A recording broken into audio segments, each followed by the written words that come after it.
अचानक आसमान में सूरज से भी ज़्यादा तेज एक चमक दिखाई देती है, इतनी तेज कि कुछ सेकंड के लिए पूरा शहर सफ़ेद रोशनी में डूब जाता है और फिर इतना बड़ा धमाका होता है कि कई किलोमीटर दूर तक खिड़कियों के शीशे टूट जाते हैं।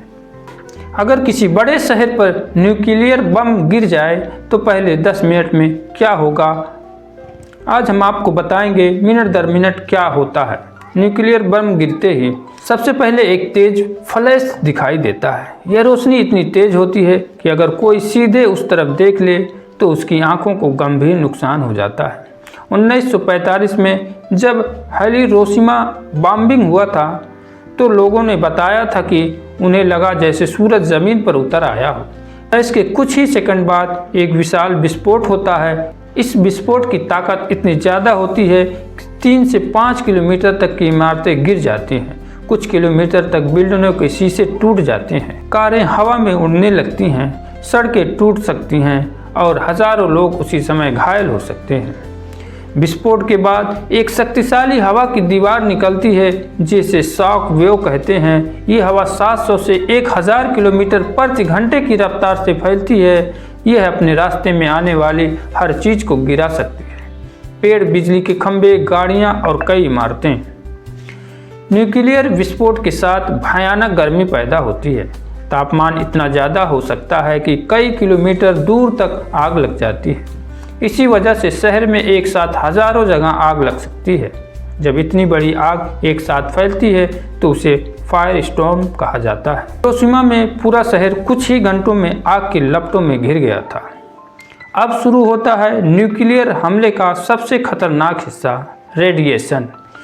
यह एक अदृश्य खतरा होता है। जो लोग विस्फोट के आसपास होते हैं उन्हें गंभीर रेडिएशन मिल सकता है। इससे एक बीमारी हो सकती है जिसे कहा जाता है रेडिएशन सिकनेस। इसके लक्षण हो सकते हैं उल्टी, कमजोरी, बाल झड़ना, शरीर के अंगों को नुकसान।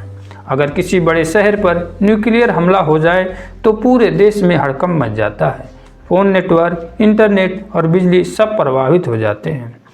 लोग अपने परिवार से संपर्क करने की कोशिश करेंगे। सड़कों पर भारी अफरा तफरी हो सकती है। ऐसी स्थिति में सरकार तुरंत राष्ट्रीय आपातकालीन जैसी स्थिति लागू कर सकती है। सेना, पुलिस और राहत एजेंसियां तुरंत सक्रिय हो जाती हैं। अस्पतालों को इमरजेंसी अलर्ट भेजा जाता है।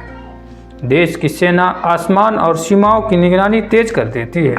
धमाके के बाद एक मशरूम जैसा बादल बनता है। यह बादल कई किलोमीटर ऊपर तक जा सकता है। इसके अंदर रेडियोधर्मी धूल होती है। कुछ समय बाद यह धूल जमीन पर गिरने लगती है। इसे न्यूक्लियर फॉलआउट कहा जाता है। यह मिट्टी, पानी और हवा को लंबे समय तक प्रभावित कर सकता है। लोग शहर छोड़ने की कोशिश करेंगे। सड़कों पर लाखों गाड़ियां निकल सकती हैं, लेकिन सबसे बड़ी समस्या होती है घबराहट, क्योंकि उस समय लोगों को यह पता नहीं होता कि असली खतरा कहाँ है। अगर किसी बड़े शहर पर न्यूक्लियर हमला हो जाए तो यह सिर्फ एक देश की घटना नहीं रहती, पूरी दुनिया में तुरंत प्रतिक्रिया होती है। संयुक्त राष्ट्र आपातकाल बैठक बुला सकता है। बड़ी शक्तियां स्थिति पर नज़र रखती हैं, क्योंकि न्यूक्लियर हमला अक्सर बड़े युद्ध की शुरुआत बन सकता है। इतिहास में दुनिया में सिर्फ 2 बार न्यूक्लियर हमले देखे हैं। पहला हिरोशिमा बॉम्बिंग, दूसरा नागासाकी बॉम्बिंग। इन हमलों ने पूरी दुनिया को यह दिखा दिया कि परमाणु हथियार कितने विनाशकारी हो सकते हैं। न्यूक्लियर बम सिर्फ एक हथियार नहीं है, यह विस्फोट, आग, रेडिएशन और लंबे समय की तबाही का मिश्रण है। इसी वजह से दुनिया के देश परमाणु युद्ध से बचने की कोशिश करते हैं, क्योंकि अगर ऐसा युद्ध शुरू हुआ तो उसका असर सिर्फ एक शहर या एक देश तक सीमित नहीं रहेगा। उसका असर पूरी मानव सभ्यता पर पड़ सकता है। आप देख रहे थे यस न्यूज़ सच के साथ। मैं हूं शमशेर अहमद।